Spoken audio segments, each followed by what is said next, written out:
like to hand over to Gary Morris. He is our head of content here at VoiceMap. He's probably edited the highest number of audio tours of everyone around the globe. And he's going to talk to us a little bit more about how to get our tours ready for the upcoming season. Thanks, Celine. Hi, everyone. Good to see some of you again, and then some new faces as well. So yeah, I'm head of content, and today we're going to be talking a little bit about preparing your tour for peak season, but also thinking about tour maintenance as an ongoing activity that you can look at doing once a year, twice a year, essentially. And I'll start by framing it with our peak season tour sales. This is a graph that shows our seasonal earnings per month through VoiceMap's channels, and you'll see it starts to pick up around May, with a peak around September, October, which are usually our busiest months. And this is going to repeat cycle each year. What's useful about this is it gives you this cadence that you can use to spend some time on your tours, whether your tours come out last year, 5 years ago, 6 months ago. I think I'd like to pose a question, and you can let me know at the end. How many of you have walked your route in the last 6 months, in the last year?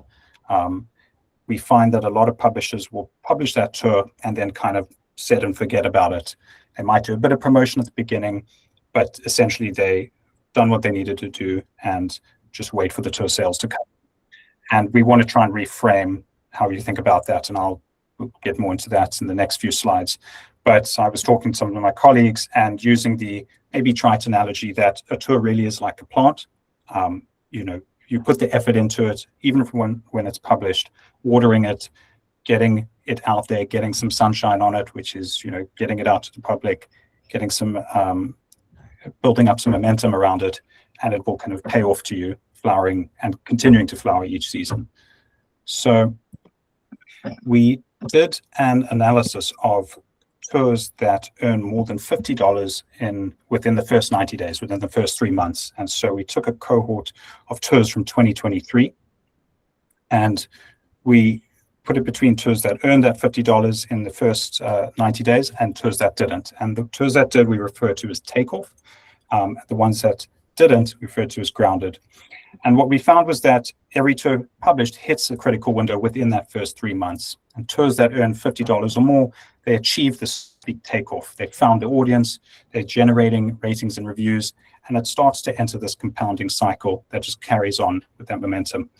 Tours that don't remain grounded, not necessarily broken, but are waiting for the right conditions to get that momentum, to build up that runway.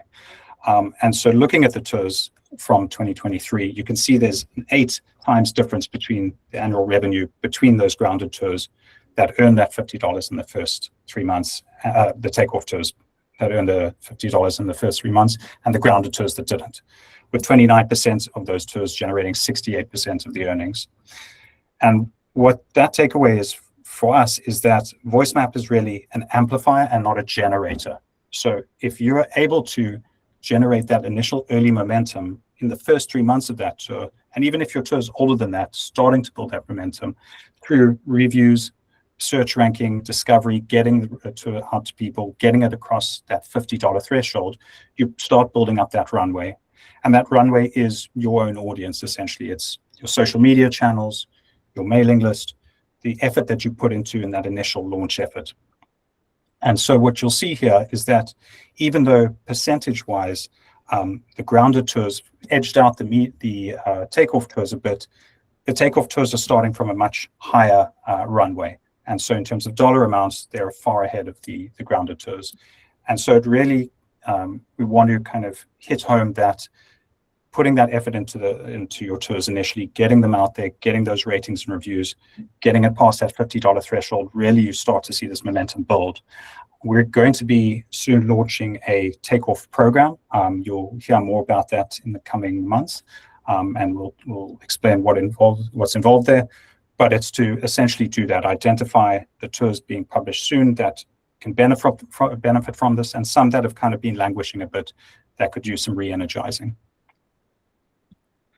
And so that leads me to talking about some of the more practical aspects of what does it mean by updating your tour. What can you do now for a tour that you've maybe published that's now a few years old, 5 years old, 6 months old. So some of the obvious ones is the route. Roads change, construction happens, especially in busy cities. I'm sure many of you have come across that. And this can sometimes require minor updates or more structural changes. And so this is what you want to look for when testing your route, how much of that has changed. And the way we can deal with that might be an easy fix. It's always best to check with your editor, or it might be something that requires a longer-term revision. But it's worth checking this regularly to see what is changed on the route. And then we have every location at the end of it has on-screen text directions, which I'm sure you've noticed. Some of our older tours, our very old tours, don't. We're in the process of updating that. But you want to make sure that those are up to date. Those are giving the correct set of directions. And those appear at the last 10 seconds. They'll show up on the screen to give the listener information on where to go next if they forget the directions in the audio. So it's good to check if your locations have that, or if those need updating as well, and you can get in touch with your editor about that. And then if we move on to photos, a good place to start is your tour cover image. See what the quality is like, when was the last updated. It's not something that needs to be updated regularly, but if you think you can find a better photo, something that really pops, then it's worth looking at updating that. You won't be able to update it yourself, but you can send it to your editor and we can update that for you quite easily.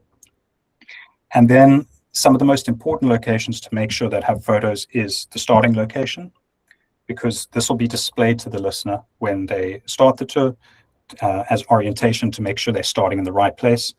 A lot of our older tours don't have starting location photos, and we're in the process of trying to update that and reach out to publishers. If your tour is done within the last 6 years, you'll almost certainly have one. But it's good to see if that might be worth updating, or if you could update it with a higher res photo. And that goes the same for the photos in your tour. It's a good time to check, could they be made a bit better? Maybe you took them in winter and now you can test the tour in summer again and get some better shots. And the other one is the featured location, which is the most engaging location that you can select from your tour that listeners can preview in the app and on the website. This is the location that's really going to draw listeners in and potentially convert them to taking that tour. It's the one where you want to have the most sound design and music that really engages the listener. It's kind of the essence of the tour, so to speak. And so having a great photo for that, and I'll show you a bit later on where you can update your featured location and add photos to that. And then another obvious one is the content of the tour. So if you think about restaurants closing, maybe an event that you talked about no longer happens anymore, maybe some of the text that you use is outdated, things, attractions that are no longer open to the public, it's good to review the tour occasionally to see what needs updating, especially things like restaurants. We find close and open more than you realize. And then social media and reseller listings with regards to photos and video, getting great quality video and photos. So using the test as an opportunity to capture some of this. We have a detailed section in the tutorial that breaks down some of the specifications that we're looking for. My colleague, Alicia, will cover this more in the next webinar, but using the test is a great time to take some of these photos. And these are some examples from other publishers where you can see the listener clearly in the shot with the phone, headphones in their ears, even images of the app. This is really useful to be able to add to resellers and then for your own social media posts. And so Gary, yes. Sorry, can I interrupt you? There are just 2 questions in the chat that I think is quite relevant. Sure. One from Heidi asking how we add photos after the tour has been published. And one from Miranda asking how easily it is to re-record parts of the tour. Sure. So I'll start with Heidi's. Currently, you can't add photos to a published tour. We know this is a pain point. It's something we're going to be looking at and how to improve. But as of now, you would need to email us a link to the photos. If you put in the location name and number, this is incredibly helpful, formatting it to the right size. We recommend doing this if you need to, where locations maybe don't have photos or better photos could be added. It doesn't mean every location in your tour needs a photo and needs multiple photos. This is really just as a kind of stopgap for published tours that could be spruced up a bit.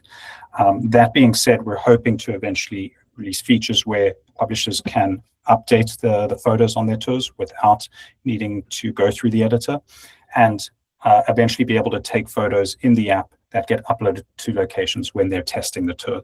That's what we have in mind and what we're looking to build out. Not sure on the timeline of that at this point yet, but that's where we want to get to. The other question about audio is this kind of depends. So you can either look at maybe a location is out of date, a restaurant's closed in a specific location and you need to update that. That's fairly easy for us to do. And we'll usually just request a short sample from you to record that. Once we've approved that, it's as simple as us editing it and swapping out the audio. For something more kind of structural where you want to redo the whole tour, we can offer that.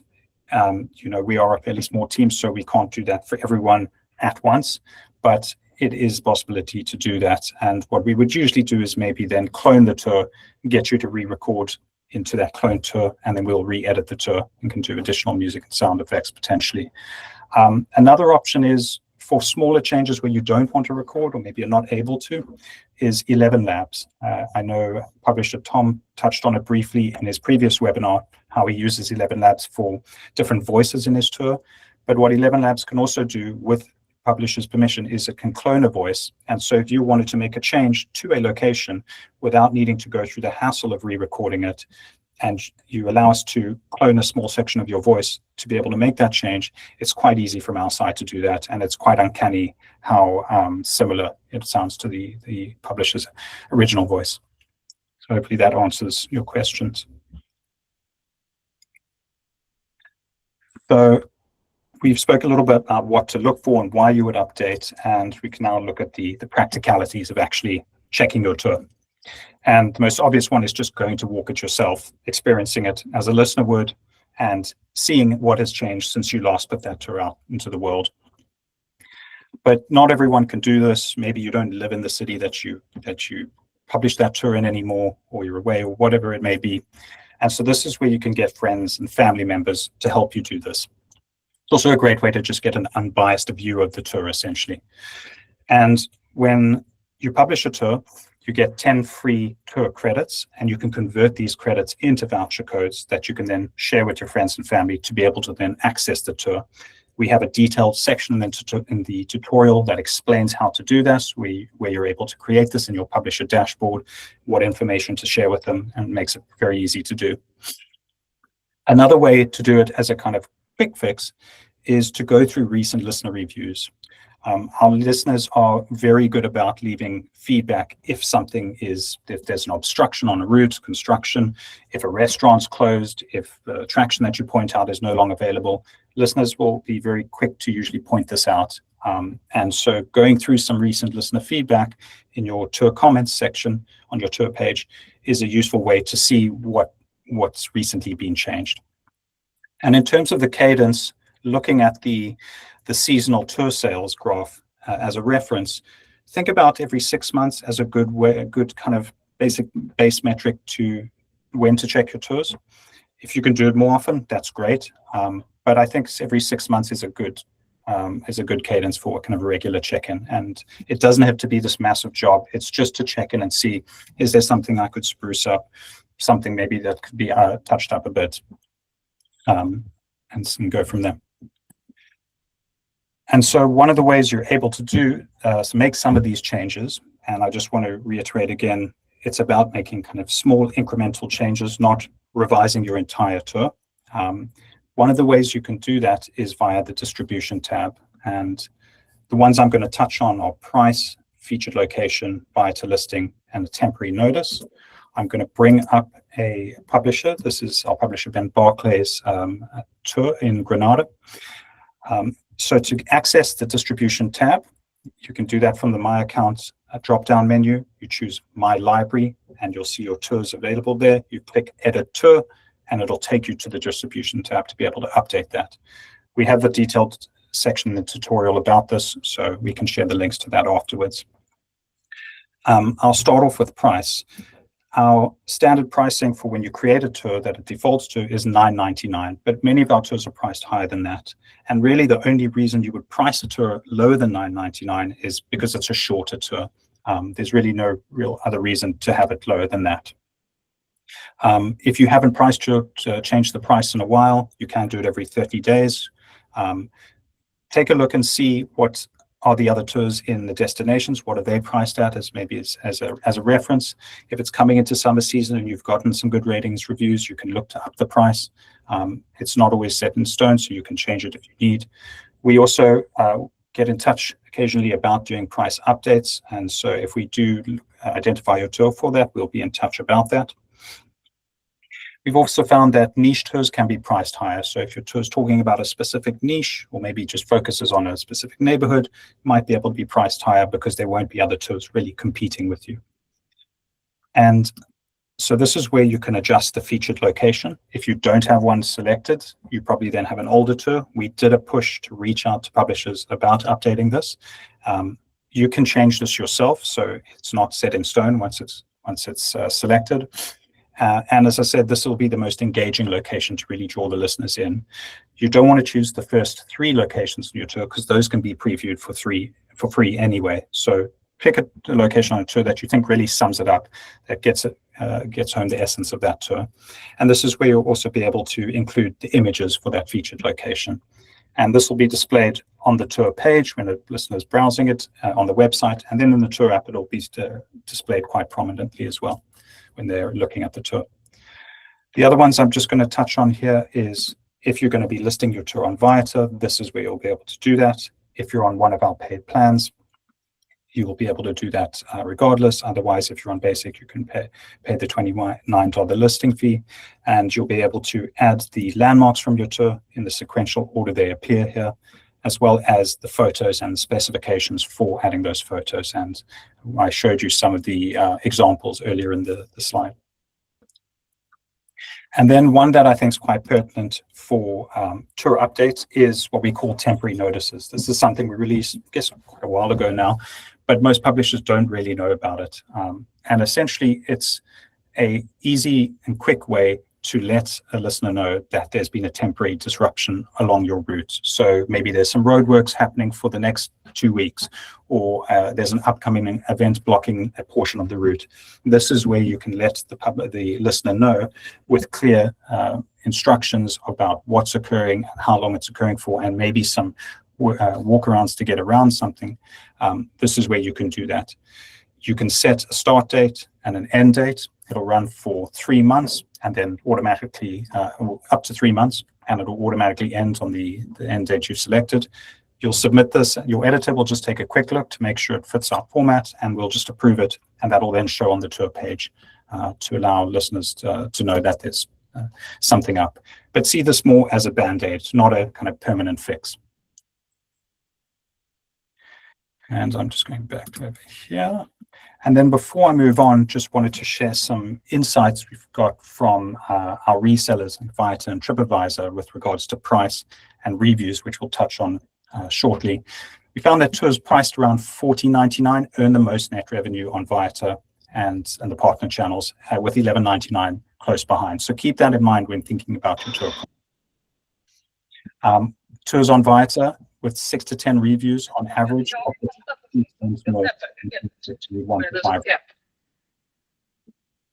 And tours with an average of 4.5 from 15 ratings or more gets what's called a badge of excellence. Goes a long way in making them more attractive to potential listeners and purchasers. But we'll touch more on reviews shortly. The other aspect to look at of your tour is the final touches, and I'm going to just share the actual tour page for this tour. So this is a publisher of ours, Steve Matthews, a London publisher, quite a prolific publisher. This is a tour of his he published about a week and a half ago. Steve used his 10 free tour credits to start getting some reviews from friends and families, and that's what that is over there. So it was a great usage of that early on in the tour to get some of that momentum that we talked about. And this is referencing, again, a great tour cover image. Good time to check if yours should be updated or not. If you can find a better image, you can get in touch with us about that. And then the tour description. For a while now, we've kind of had a standard format for the description in terms of how it appears. Much older tours won't have as much info here. So if your tour falls into that category, and you can see it doesn't have the same structure of these kind of opening introductions about the city, a little bit about what you can expect on the tour, where it starts, some of the points along the way, as well as some bullet point highlights from the tour, then get in touch with your editor. We use a process whereby we take the tour, the script from the tour, and we create a description out of that, which we can then share with you so you can review to make sure you're happy with that. It's a very quick process for us to do. And then I'll just briefly touch on categories, which I'm sure a lot of you know about already. It's part of the final touches process. But if your tour is an older tour that does not have categories, you're able to make this update yourself without needing to go through us. And the next thing we're just going to touch on is the publisher profile. And I'm going to bring up Ben's publisher profile over here. This is Ben Barkley, who's created 16 tours in Spain. And it's a great example of an updated version of our publisher recently. We've made it much more robust, and where before you would just have some links and a little bit of bio, we've put a lot more effort into having the links prominently there, having a tagline, where the publisher is based, the amount of tours linked to that account, the ratings over all those tours, and the average rating for that publisher across all the tours, with a detailed section in the bio, as well as credentials. And this is important because we're basing this off Google's EEAT framework. Essentially, it's about using the publisher as an authoritative source on the topic that they're talking about, as an expert on the topic. And this is important for search rankings when Google's looking at whether this publisher is an authority on their topic. And this can really help lead directly to more tour sales by getting listeners to land on the publisher profile, which leads to landing on the tours as well. And so if you haven't done this, we have sent out a push about updating your publisher profile, but it's a really great time now to invest in spending a bit of time with that. It doesn't take long to do. We also have a detailed tutorial section about the publisher profile as well, which we can share links to. And then lastly, to go through is the importance of reviews. And this ties again back into the idea of getting that momentum, whether you've just published your tour or your tour's been published a year ago and you've kind of forgotten about it a bit.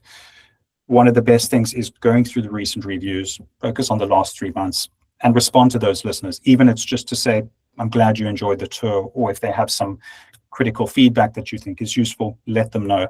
It shows listeners that you're engaged, that you're open to maintaining that tour and thinking about it in the future. And it lets potential listeners know that you're responding to listeners and identifying issues and fixing them if possible.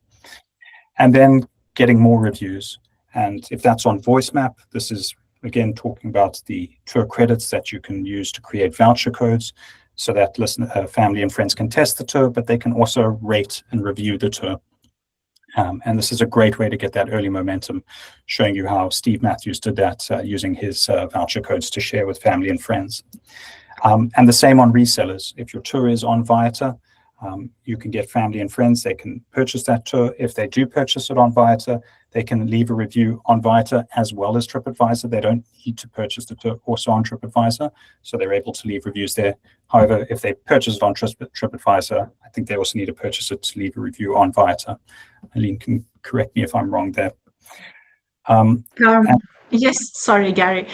They don't need to purchase the tour on TripAdvisor or Viator to leave a review on TripAdvisor.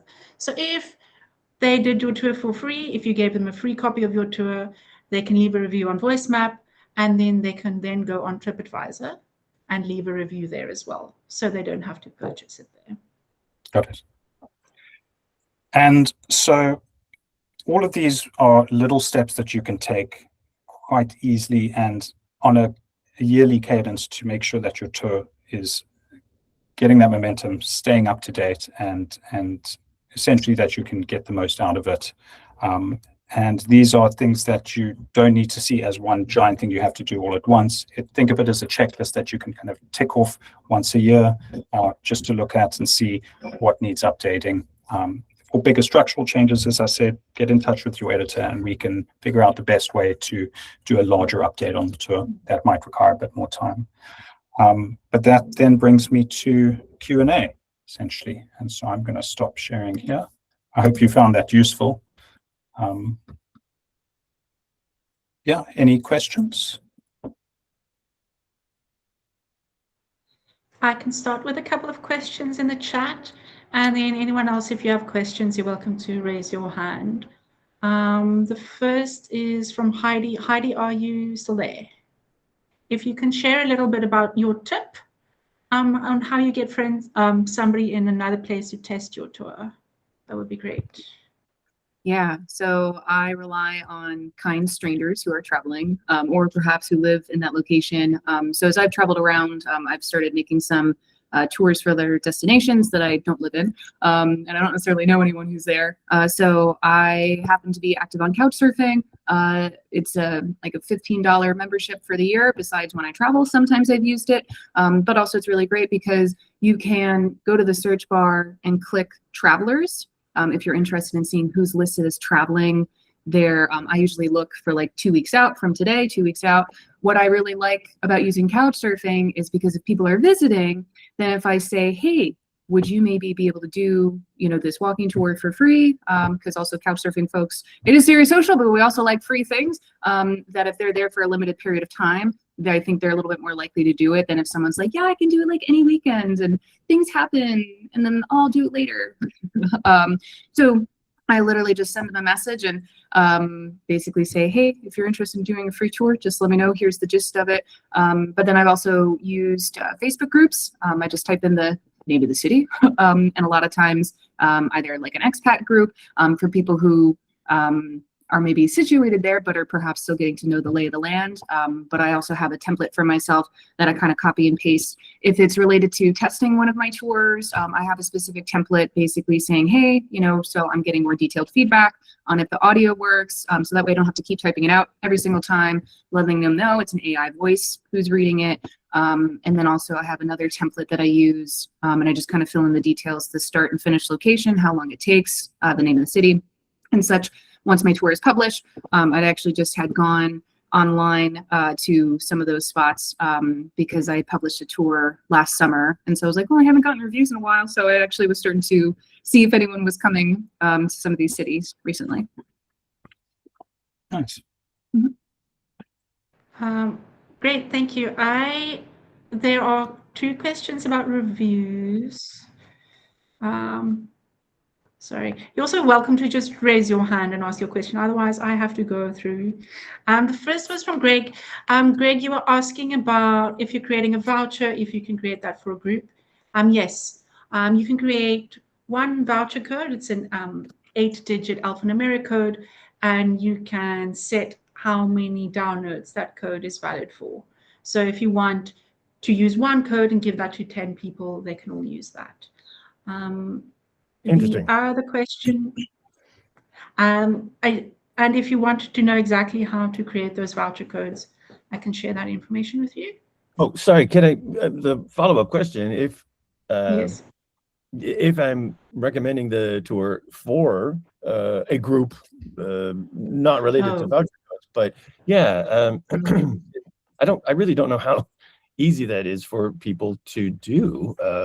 Assuming that they, I mean, you could both download on 2 separate phones and then sync up and make sure you press play at the same time. Is that how it's done? Not really, because of the GPS experience. We always recommend that one person do the tour, on one phone. Sharing that is a little bit tricky. What we do have is the option to buy for a group.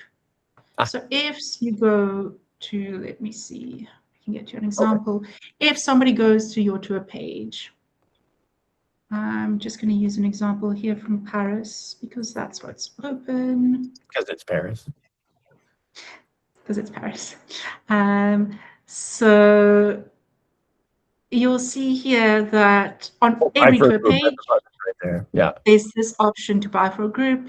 Okay. They can then select how many people in their group, and then that gives them a certain discount.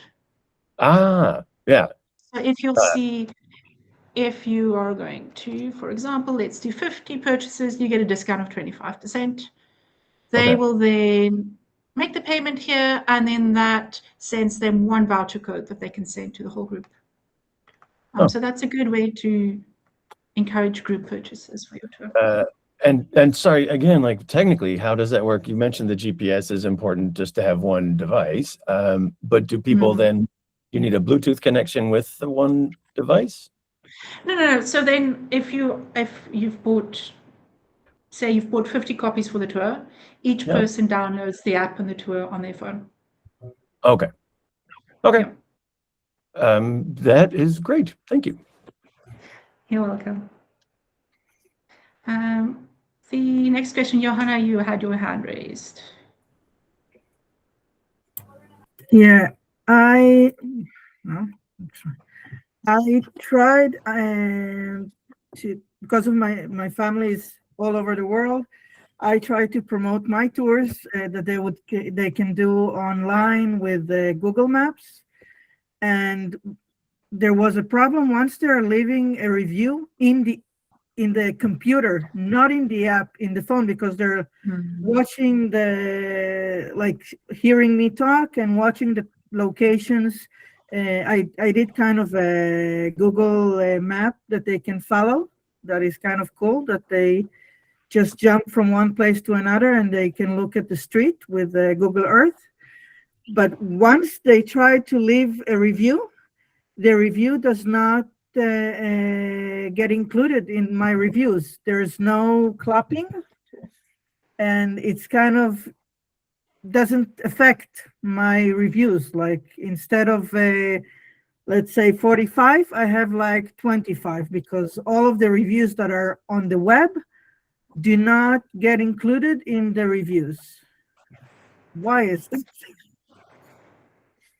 So there are two things. The clapping is the ratings, right? That's out of 5. Yeah. And then the review is the text that they left. But so the ratings is the best, is to send them to the app, to leave the rating there, because then they can leave the rating and the review, and they can also, you have those 5 things that they can also choose from, the the navigation and stuff. Why can't they leave rating on the web? It's not that they can't. They can leave the reviews on the web. It's just easier on the app. No, there's no because rating. that's where the process. There's no option of rating in the website. So I can show you here, Johanna. Huh? I can show you here. Give me 1 second. So if a friend or family member has the tour added to their account, they won't see this by now. They'll be able to listen on the app on the web. They can click the claps over there to be able to add it. Underneath, not where the rating is. Yeah, and you can also do it. You can also do it down here as well. No. You tried. can. You tried? Yeah. Okay, I was very embarrassed because I sent him to give me a rating, and look, no possible. And okay. I'm like, well, I know you can definitely click it at the top, and then they should be able to write a review here. If you can let us know of an example where a friend or family member has done this, we can then take a look and see what happened. But they definitely should be able to click write a review and leave a review here, and this will then show up. And you'll be able to see by most recent. Okay. Clicking most recent. And the second question is about the pricing and the resellers approach. I have a tour in Toledo, and we are not the only company that works with audio guides in Toledo. And there's a vicious competition there, really vicious. And I'm trying to keep up, but my pricing is, let's say I'm not a very expensive tour, but they're putting it at 5 and 6. and I am trying to keep up with what you're saying, that don't lower too much the price, but they're winning and I'm losing. And I'm wondering about that, because maybe before, like 3 years ago, you were the only company. Now we are not, and that's something that I need to consider. The other question is, Helen, you said that in TripAdvisor you can put reviews, and so I got a new tour, and I pushed all my family from all over the world. I did them a Zoom on how to leave a review, and none of the reviews went up, because the tour is, I don't know, like 1 out of 10, 1 out of, I don't know how many people did it online, but I understand now there's a lot of things that are very risky with TripAdvisor when you put reviews. You cannot put reviews all together. You cannot put more than one in 10 days. It's like, I don't know what to do. I have like all my family all over the world putting reviews, and none are getting published. Johanna, how about you let me follow up on that for you to see what happened with those reviews. Obviously, it's not a usual thing. It's only me. No. If it might be that there were too many reviews at the same time and then TripAdvisor flagged that, but I don't think so. Let me check in with them. If you can just send me an email and I can follow up on that for you. Thank you. So we see what the issue is there. On the price, yes. So we often say that for competition, when it comes to in-person tours, right, the audio tours are definitely cheaper. So if somebody is going to buy a tour for, let's say, for $50 compared to $9, that's why we say it's perfectly fine to have a tour at $9 compared to an in-person tour. It's already a lot cheaper. When it comes to the competition of other audio tours, listeners also look at when they see two options and they see one is $9.99 and they see one is $5.99. They're also wondering, okay, why is this one $5.99? Is it, if it's more or less the same, is the $9.99 one not better, more prestige? So that's also one thing that they look at.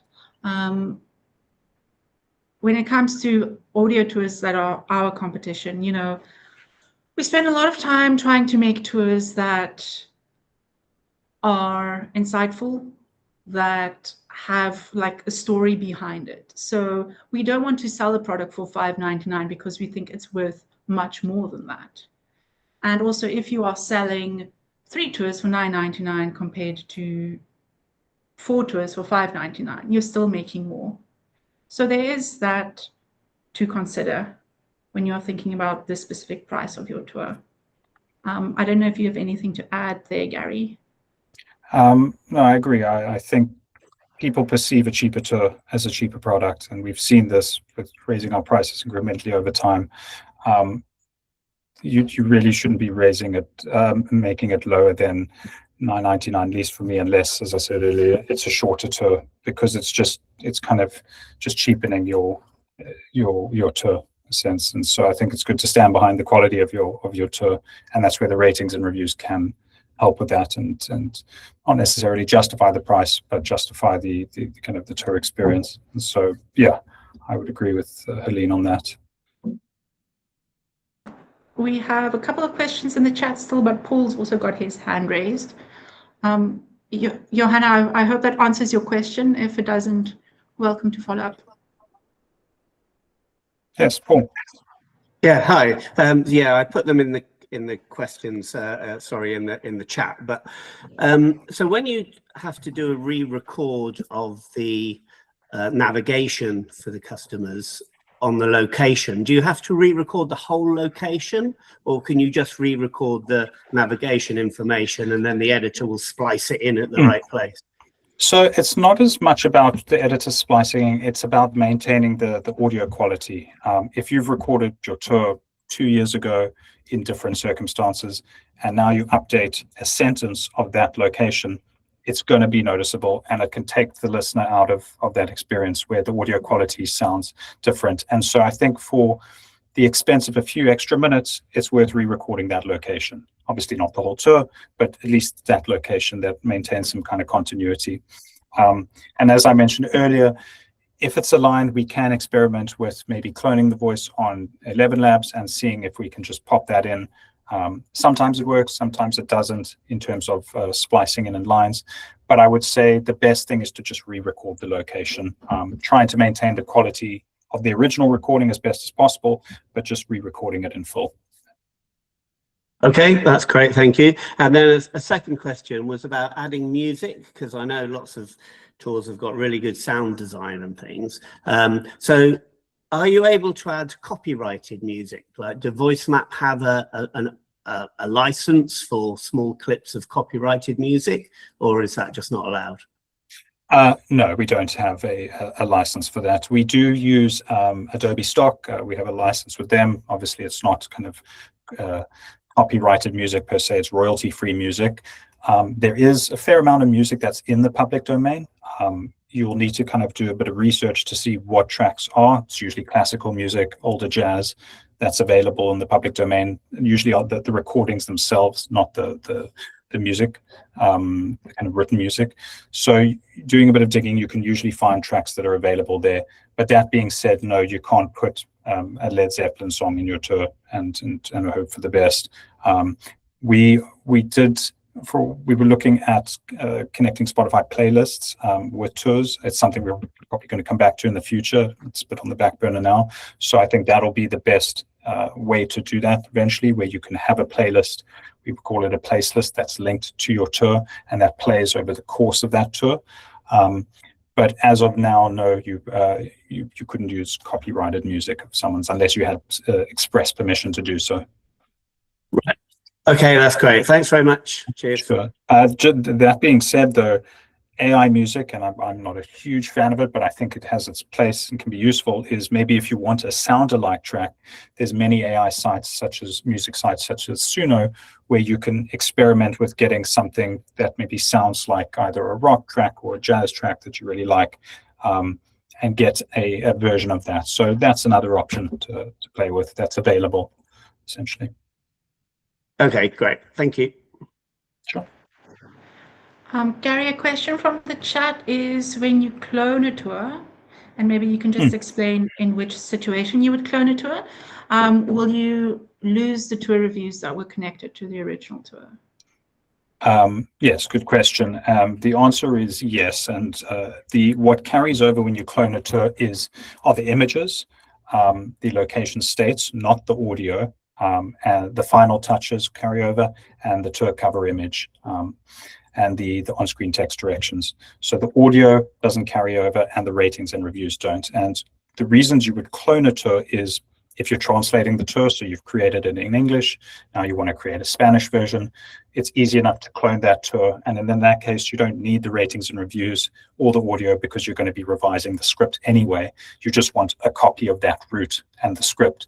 So for translated tours, and then if you need to make an update to your tour, so if, let's say you walk your route and there's a substantial obstruction to the route because of renovation, then one of the ways we can go about fixing that is you make a clone of the tour. We work with you on the cloned version of that tour to make the changes, and then we can port them over to the published tour so that the ratings and reviews remain. In some cases, what we've done is unpublished a tour and then worked on the cloned version and published the cloned version, and then we move the ratings and reviews over to the cloned version. So different ways to go about it. Best thing is to get in touch with your editor if there's a specific scenario, but really clone tours is mainly for translated tours. And then if you need to make a change, think of it as making a copy of your tour to work on that you can then port over to your actual published tour.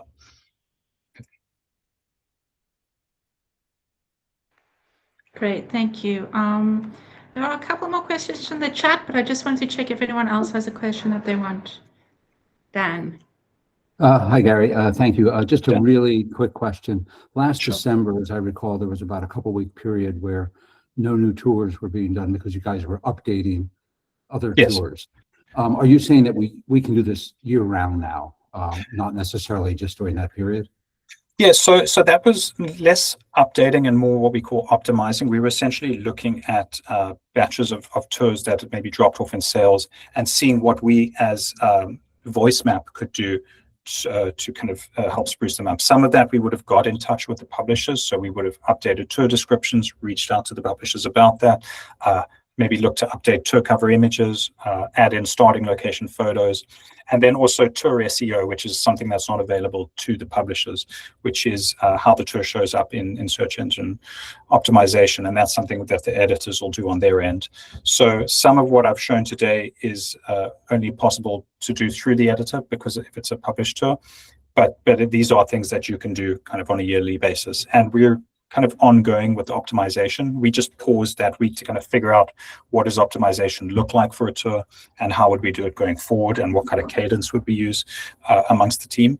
But it's something that we are doing on an ongoing basis with both tours, destinations, city, countries, and attractions. But yes, these are things that you can do yourself and is worth thinking about doing once, twice a year.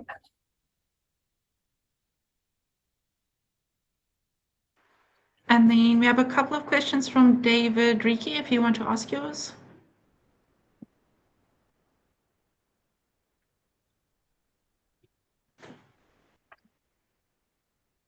Nope. Hi, yes. Hello.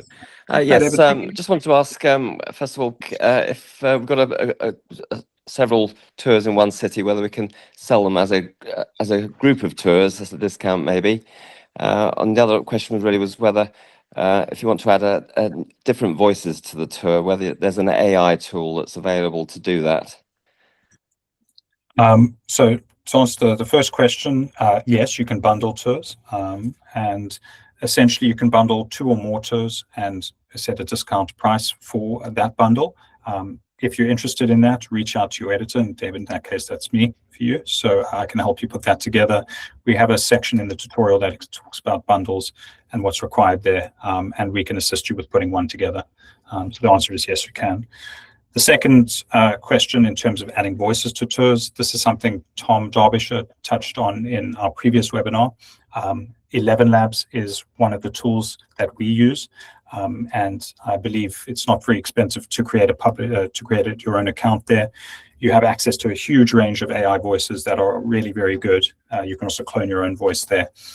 So if you're doing a tour that requires a voice from the 17th century or a pirate, etc., it's a great place to start to be able to find voices and generate them and adjust the intonation and the cadence quite easily.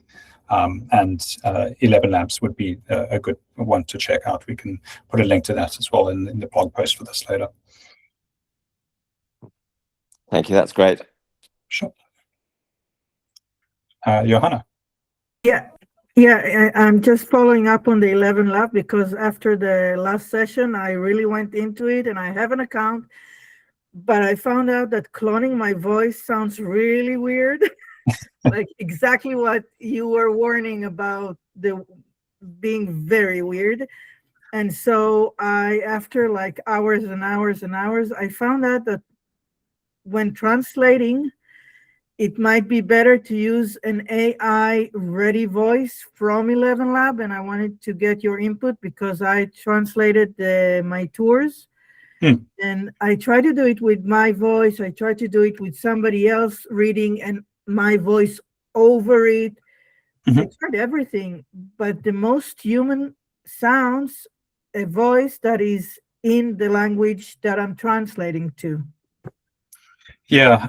So, I mean, I think publishers using their own voice and hearing their voice speak another language that they're not accustomed to speaking is a strange experience. And so it can be a bit strange for you. For us, we're kind of used to it, so it's not as big a deal. And I think there's a nice continuity between, even though it can be a bit weird, is you doing the English and the Spanish and whatever other languages. That being said, that's ultimately your choice. And if you find a voice, then we're happy to give feedback on that. Our editors are quite well versed at what sounds really good with AI and what doesn't. We're happy to give feedback on that. I think the voices are just getting better and better. And so if you found a great voice that essentially you can listen to for an hour without like losing your mind, then that's a great find. Because I think is the greatest test is if you can listen to this voice, droning on and not get fatigued by it and not really just get sick of the certain AI intonation, then you found a great voice, I think. And I think voice is part of getting away from that as best you can. But yes, it's subjective, but I think the voices are getting better for sure. Okay, so it's okay. It's not a no. No, it's not an absolute no. Thank you. Sure. There was just one more question in the chat about Booking.com reviews. So when we list a tour for publishers on the reseller, we usually start with Vita. So Vita then automatically lists it on TripAdvisor. But then they also have partner websites, and one of those include Booking.com. So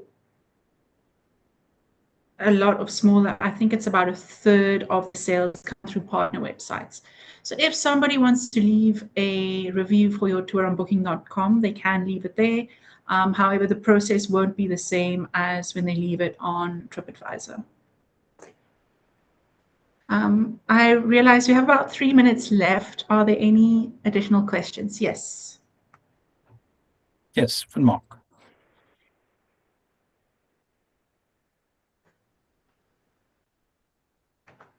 Lars, how you doing? You're on mute.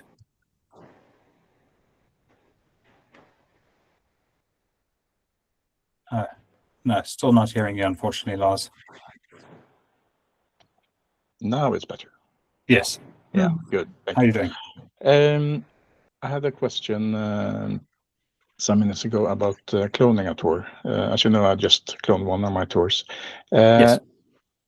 Is it possible to extend an existing tour by adding new locations, or is that a bad idea? No, I don't think so. I think if you feel that after some time you kind of come back to your tour and you know what could improve it, then that's not a bad thing. As I said before, we're a small team. We try and we have to kind of triage tour updates. So essentially kind of looking at what needs to be updated soon because the tour is unusable, as opposed to like what would be a nice update to the tour to kind of bring it up to a different level. And so we kind of then work that into our existing pipeline. But yes, absolutely. I know I've worked with you before on updating your tours, and I think it's great if you can then have the time to go look back and be like, you know what, I actually want to change the route here because I think it's going to make a huge difference to the experience. And, I can work in some other stories. Then yes, absolutely. And that's where cloning a tour can give you the time to work on that over time without having to unpublish your tour, essentially. And so that when it's ready, we can either swap it out or swap some of the audio out or swap the tour out, however we would do it at that point, essentially. So yes, to answer your question, I think it's always good to think about how you can improve your tour. And depending on the extent of the changes, it's sometimes easier or not easier to do than other ways. Okay, thank you. Sure. There are 2 questions in the chat. I'll answer the first, and then I think the second one is a great spot to finish on for now. The first one is from Barbara. Are you encouraging us to use AI voices to record our own tours instead of our own voices? No, Barbara. What we are saying is that we have had success with using AI voices for translations. Or as Tom mentioned in his previous webinar, using AI voices if you want additional